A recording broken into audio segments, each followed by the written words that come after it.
DSC paper 1 history आधुनिक भारत का इतिहास इम्पोर्टेंट एमसीक्यू टाइप क्वेश्चंस। जो पहला क्वेश्चन है दोस्तों वो है कि प्लासी का युद्ध कब हुआ था। तो प्लासी का जो युद्ध हुआ था दोस्तों वो हुआ था 23 जून 1757 ईस्वी को मुर्शिदाबाद प्लासी में हुआ था। जो नेक्स्ट क्वेश्चन है वो है प्लासी का युद्ध समय बंगाल का नवाब कौन था। प्लासी के युद्ध के समय बंगाल का नवाब कौन था। तो वो था दोस्तों सिराजुद्दौला। सिराजुद्दौला जो था वो प्लासी का युद्ध के समय बंगाल का नवाब था, राजा था दोस्तों। नेक्स्ट जो क्वेश्चन है वो है कि प्लासी की लड़ाई में अंग्रेजी सेना का नेतृत्व किसने किया था। तो दोस्तों रॉबर्ट क्लाइव ने। प्लासी के युद्ध के समय जो भारत का गवर्नर जनरल था वो था रॉबर्ट क्लाइव या फिर बंगाल का गवर्नर जनरल। जो नेक्स्ट है दोस्तों वो है कि प्लासी की युद्ध में विजय हुई थी। तो अंग्रेज़ों की विजय हुई थी यानी कि रॉबर्ट क्लाइव की विजय हुई थी और सिराजुद्दौला की हार हुई थी। जो नेक्स्ट इम्पोर्टेंट क्वेश्चन है दोस्तों वो है कि बक्सर का युद्ध कब हुआ था। तो दोस्तों बक्सर का जो युद्ध हुआ था वो हुआ था 23 अक्टूबर 1764 ईस्वी में बक्सर का युद्ध हुआ था। और प्लासी का युद्ध कब हुआ था दोस्तों 23 जून 1757 ईस्वी को हुआ था। देखिए ये भी 23 जून है और बक्सर के युद्ध में कितना है 23 अक्टूबर 1764। कंफ्यूज मत होइएगा दोस्तों। जो नेक्स्ट है वो है कि बक्सर का युद्ध लड़ा गया था।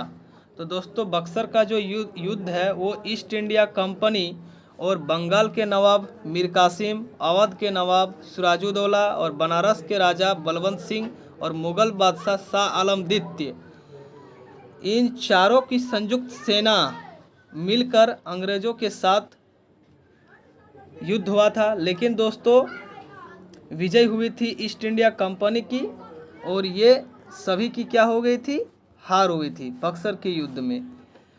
ये भी क्वेश्चन पूछा जाता है दोस्तों कि बक्सर का युद्ध के समय अंग्रेजी सेना का नेतृत्व किसने किया था। तो वो था हेक्टर मुनरो। उस टाइम गवर्नर जनरल यही थे यानी कि बंगाल के नवाब मीर कासिम, अवध के नवाब सिराजुद्दौला, बनारस के राजा बलवंत सिंह और मुगल बादशाह शाह आलम द्वितीय और ईस्ट इंडिया कंपनी के बीच लड़ाई हुई थी बक्सर के युद्ध में। बक्सर के युद्ध में विजय कौन हुआ था दोस्तों, ईस्ट इंडिया कंपनी विजय हुआ था और हार हुआ था इन चारों की संयुक्त सेना। नेक्स्ट जो है वो है कि बक्सर के युद्ध के समय अंग्रेजी सेना का नेतृत्व किसने किया था।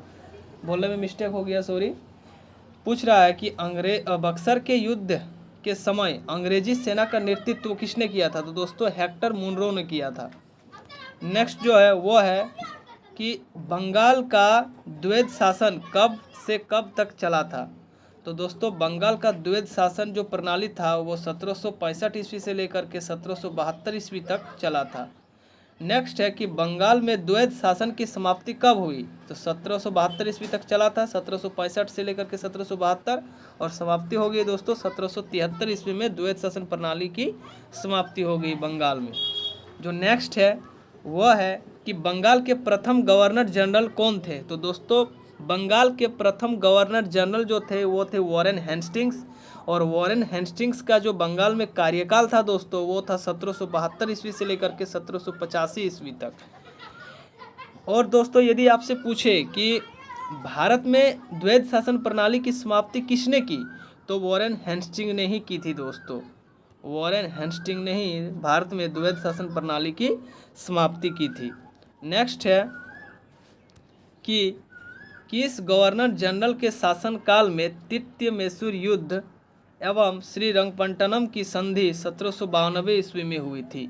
तो दोस्तों वो गवर्नर जनरल कौन था, तो लॉर्ड कॉर्नवालिस था।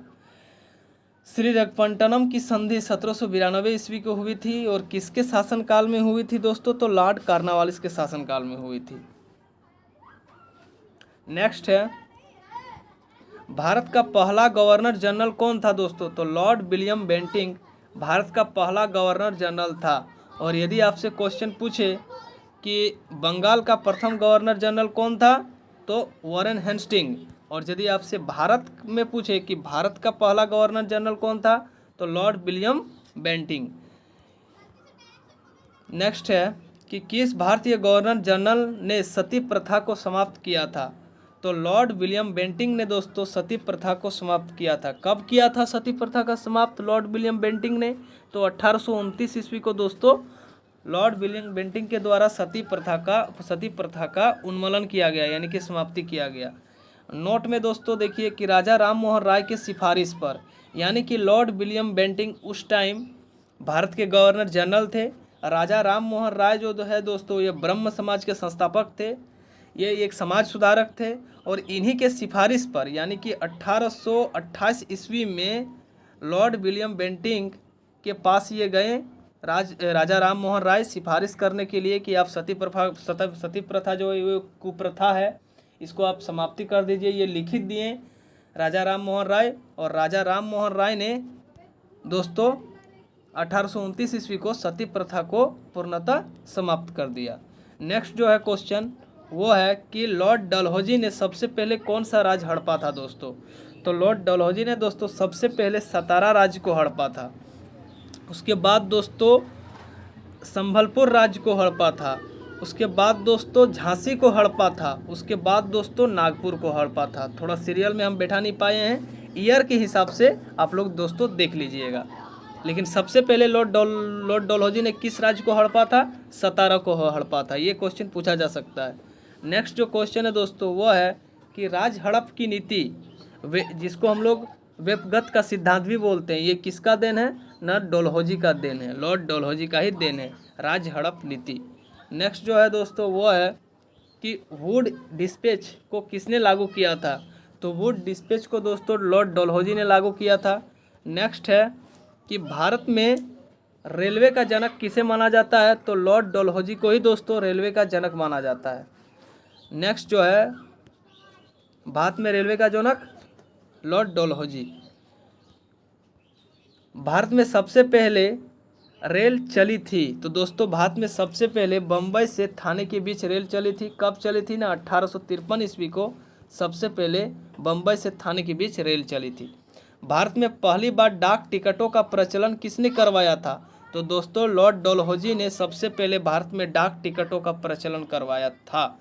नेक्स्ट है कि 1857 के विद्रोह के समय भारत के गवर्नर जनरल कौन थे, तो दोस्तों 1857 के समय भारत के गवर्नर जनरल जो थे वो लॉर्ड कैनिंग थे। ये बहुत इंपॉर्टेंट क्वेश्चन है, ये पूछा जा सकता है। नेक्स्ट जो है वो है कि भारत का अंतिम वायसराय तथा स्वतंत्र भारत का प्रथम गवर्नर जनरल कौन था। क्वेश्चन देख लीजिएगा दोस्तों, यहाँ पर पूछ रहा है कि भारत का अंतिम वायसराय तथा स्वतंत्र भारत का प्रथम गवर्नर जनरल कौन था, तो दोस्तों लॉर्ड माउंटबेटन। इसका आंसर हो जाएगा लॉर्ड माउंटबेटन। ये भारत का अंतिम वायसराय तथा स्वतंत्र भारत का प्रथम गवर्नर जनरल था। जो नेक्स्ट है दोस्तों वो है कि स्वतंत्र भारत के प्रथम भारतीय व अंतिम गवर्नर जनरल कौन था, तो दोस्तों इसका आंसर हो जाएगा चक्रवर्ती राजगोपालाचारी। चक्रवर्ती राजगोपालाचारी जो थे वो स्वतंत्र भारत के प्रथम भारतीय गवर्नर जनरल, और अंतिम गवर्नर जनरल कौन था न, चक्रवर्ती राजगोपालाचारी। और यदि इस दोनों क्वेश्चन में कंफ्यूज मत होइएगा दोस्तों। और इसमें पूछ रहा है कि भारत का अंतिम वायसराय तथा स्वतंत्र भारत का प्रथम गवर्नर जनरल यदि पूछेगा तो लॉर्ड माउंटबेटन। और यदि आपसे क्वेश्चन पूछे कि स्वतंत्र भारत के प्रथम भारतीय व अंतिम गवर्नर जनरल कौन था, तो चक्रवर्ती राजगोपालाचारी। जो नेक्स्ट है दोस्तों वो है आपका ब्रह्म समाज का संस्थापक कौन था, तो दोस्तों ब्रह्म समाज का जो संस्थापक था वो राजा राम मोहन राय था। दोस्तों राजा राम मोहन राय ब्रह्म समाज का संस्थापक था। और दोस्तों राजा राम मोहन राय ने ब्रह्म समाज का संस्थापक कब किया था, ये कब किए थे तो ये 20 अगस्त 1828 ईस्वी को 20 अगस्त 1828 ईस्वी को ब्रह्म समाज का स्थापना किए थे राजा राम मोहन राय द्वारा। नेक्स्ट जो है दोस्तों वो है कि किस भारतीय समाज सुधारक ने सती प्रथा को समाप्त किया था, तो राजा राम मोहन राय ने। दोस्तों 1828 ईस्वी में बेंटिंक को सिफारिश दिए राजा राम मोहन राय ने, और 1829 ईस्वी में सती प्रथा को समाप्त कर दिया। किसने, लॉर्ड विलियम बेंटिंक ने। लेकिन सिफारिश कौन दिया था दोस्तों, राजा राम मोहन राय ने। नेक्स्ट जो है दोस्तों वो है कि भारतीय पुनर्जागरण का मसीहा किसे कहा जाता है। भारतीय पुनर्जागरण का मसीहा किसे कहा जाता है दोस्तों, तो इसका आंसर हो जाएगा राजा राम मोहन राय भारतीय पुनर्जागरण का मसीहा कहे जाते हैं। राजा राम मोहन राय जो ब्रह्म समाज के संस्थापक थे। नेक्स्ट है कि राजा राम मोहन राय द्वारा लिखी गई पुस्तक का नाम क्या है। तो राजा राम मोहन राय द्वारा एक बहुत ही फेमस पुस्तक लिखी गई है, उस पुस्तक का नाम है प्रिसेप्ट्स ऑफ जीसस। प्रिसेप्ट्स ऑफ जीसस राजा राम मोहन राय द्वारा लिखा गया एक फेमस किताब है। और संवाद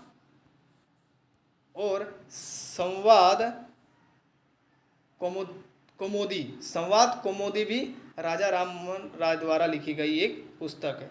ये दोनों पुस्तक का आप लोग नाम याद रखिएगा। नेक्स्ट है आर्य समाज का संस्थापक कौन थे। तो दोस्तों आर्य समाज के जो संस्थापक थे वो दयानंद सरस्वती थे।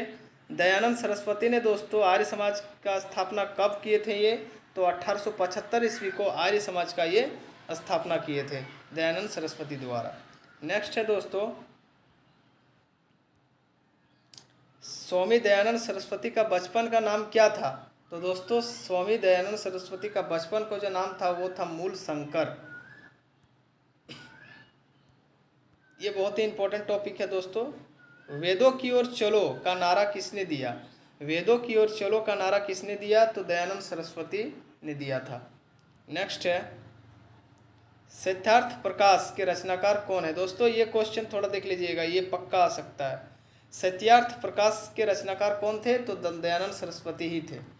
नेक्स्ट जो है दोस्तों वो है कि रामकृष्ण मिशन के संस्थापक कौन थे। रामकृष्ण मिशन के संस्थापक दोस्तों स्वामी विवेकानंद जी थे। और स्वामी विवेकानंद जी का कार्यकाल भी यहाँ पर दिया हुआ 1896 से लेकर के 97 ईस्वी में ये रामकृष्ण मिशन का स्थापना किए थे। नेक्स्ट है कि रामकृष्ण आंदोलन के प्रमुख प्रेरक कौन थे। तो दोस्तों रामकृष्ण मिशन के प्रमुख जो प्रेरक थे वो थे रामकृष्ण परमहंस। रामकृष्ण परमहंस जो थे वो रामकृष्ण आंदोलन के प्रमुख प्रेरक के रूप में थे। नेक्स्ट है दोस्तों प्रार्थना समाज का संस्थापक किसको कहा जाता है। तो दोस्तों आत्माराम पांडुरंग को कहा जाता है। आत्माराम पांडुरंग को प्रार्थना समाज का संस्थापक कहा जाता है। नेक्स्ट है दोस्तों मैसूर राज कहाँ पर स्थित है दोस्तों, कर्नाटक में स्थित है। प्रथम आंग्ल मैसूर युद्ध कब हुआ था दोस्तों। प्रथम आंग्ल मैसूर युद्ध जो हुआ था दोस्तों वो 1767 ईस्वी से लेकर के 1769 ईस्वी तक प्रथम आंग्ल मैसूर युद्ध चला था दोस्तों। प्रथम आंग्ल मैसूर युद्ध किनके बीच लड़ा गया था दोस्तों, तो हैदर अली और अंग्रेज के बीच प्रथम आंग्ल मैसूर युद्ध लड़ा गया था, जिसमें प्रथम आंग्ल मैसूर युद्ध में दोस्तों हैदर अली की जो है ना वो विजय हुई थी और अंग्रेजों को दोस्तों हार हुई थी। प्रथम आंग्ल मैसूर युद्ध में विजय किसकी हुई थी, तो हैदर अली की विजय हुई थी और अंग्रेजों की हार हुई थी। अगर बात करें द्वितीय आंग्ल मैसूर युद्ध की, तो द्वितीय आंग्ल मैसूर युद्ध दोस्तों 1782 ईस्वी को हुआ था। 1782 ईस्वी को द्वितीय आंग्ल मैसूर युद्ध हुआ था। और द्वितीय आंग्ल मैसूर युद्ध किसके बीच लड़ा गया था दोस्तों, तो हैदर अली और अंग्रेजों के बीच लड़ा गया था। द्वितीय आंग्ल मैसूर युद्ध में दोस्तों हैदर अली की हार भी हो गई थी और इसी युद्ध में इसकी मृत्यु भी हो गई थी। और जीत हुई थी दोस्तों, इस युद्ध में जीत हुई थी अंग्रेजों की। और हैदर अली के बाद इनका पुत्र आ गया जिसका नाम था टीपू सुल्तान। हैदर अली का पुत्र का नाम था टीपू सुल्तान। अब टीपू सुल्तान के बारे में देखते हैं हम लोग दोस्तों। अब आप बात करते हैं तृतीय आंग्ल मैसूर युद्ध की यदि बात करते हैं दोस्तों, तो तृतीय आंग्ल मैसूर युद्ध कब से कब तक चला था, तो 1789 ईस्वी से लेकर के 1792 ईस्वी तक तृतीय आंग्ल मैसूर युद्ध चला था। 1789 ईस्वी से लेकर के 1792 ईस्वी तक तृतीय आंग्ल मैसूर युद्ध चला था। तृतीय आंग्ल मैसूर युद्ध है जो दोस्तों वो टीपू सुल्तान और अंग्रेजों के बीच लड़ा गया था। इसमें दोस्तों टीपू सुल्तान और अंग्रेज और निजाम और मराठा तीनों की संयुक्त सेना ने मिल करके टीपू सुल्तान को दोस्तों हरा दिया था। अंग्रेज, निजाम और मराठा। इस युद्ध में अंग्रेज, निजाम और मराठा की क्या हुई थी दोस्तों, जीत हुई थी, यानी कि विजय हुई थी।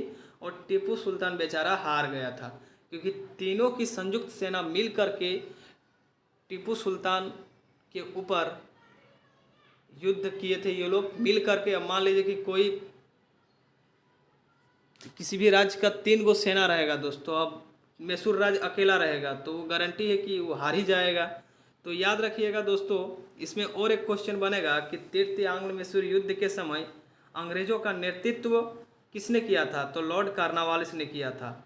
और ये भी बहुत पूछा जाता है दोस्तों कि तृतीय आंग्ल मैसूर युद्ध के समय भारत का गवर्नर जनरल कौन था, न लॉर्ड कार्नवालिस ही था। तृतीय आंग्ल मैसूर युद्ध में किसकी विजय हुई थी, न अंग्रेजों की विजय हुई थी, निजाम की विजय हुई थी, मराठा की विजय हुई थी। ऑप्शन में जैसा आप लोग देखिएगा वैसा टिक लगाइएगा। और टीपू सुल्तान की क्या हो गई थी, हार हो गई थी। तृतीय आंग्ल मैसूर युद्ध कब से कब तक चली थी, तो 1789 ईस्वी से लेकर के 1792 ईस्वी तक चली थी।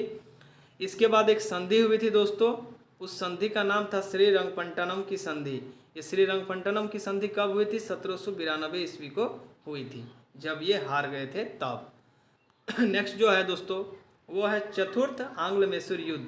चतुर्थ आंग्ल मैसूर युद्ध दोस्तों कब हुआ था, न 1799 ईस्वी को चतुर्थ आंग्ल मैसूर युद्ध हुआ था। किनके बीच चतुर्थ आंग्ल मैसूर युद्ध हुआ था, न दोस्तों टीपू सुल्तान और लॉर्ड वेलजली यानी कि अंग्रेजों के बीच हुआ था, जिसमें से दोस्तों टीपू सुल्तान की मृत्यु हो गई थी। चतुर्थ आंग्ल मैसूर युद्ध में टीपू सुल्तान की मृत्यु हो गई थी। और दोस्तों लॉर्ड वेलजली के द्वारा, यानी कि ये गवर्नर जनरल थे लॉर्ड वेलजली, अंग्रेजों के द्वारा मैसूर राज्य पर कब्जा कर लिया गया। और उस टाइम मैसूर राज्य खत्म। अब जो सत्ता थी दोस्तों वो अंग्रेजों के पास आके, मतलब अंग्रेज द्वारा हथिया लिया गया था। जो नेक्स्ट है दोस्तों वो है कि आधुनिक भारत में हिंदू धर्म का पहला सुधार आंदोलन था, तो वो दोस्तों था ब्रह्म समाज। नेक्स्ट जो है दोस्तों वो है कि भारत में अंग्रेजों के समय में प्रथम जनगणना किसके कार्यकाल में हुए थे, तो दोस्तों लॉर्ड मेयो के शासनकाल में प्रथम जनगणना हुई थी, याद रखिएगा दोस्तों। मेरे द्वारा जितना किया गया, हम जितना कर पाए डीएससी पेपर 1 में ऑब्जेक्टिव क्वेश्चन। और देखिए डीएससी पेपर का एग्ज़ाम शायद दोस्तों आप लोगों का 18 को एग्ज़ाम है, तब तक के लिए आप लोग पढ़िए, ये सब क्वेश्चन देख लीजिए। आने का संभावना पूरा है कि इससे आप लोगों का क्वेश्चन कम से कम 5 लड़ ही जाए। तब तक के लिए आप 18 तारीख के एग्ज़ाम के लिए आप लोगों को बेस्ट ऑफ लक, अच्छा से एग्ज़ाम दीजिए। थैंक यू दोस्तों।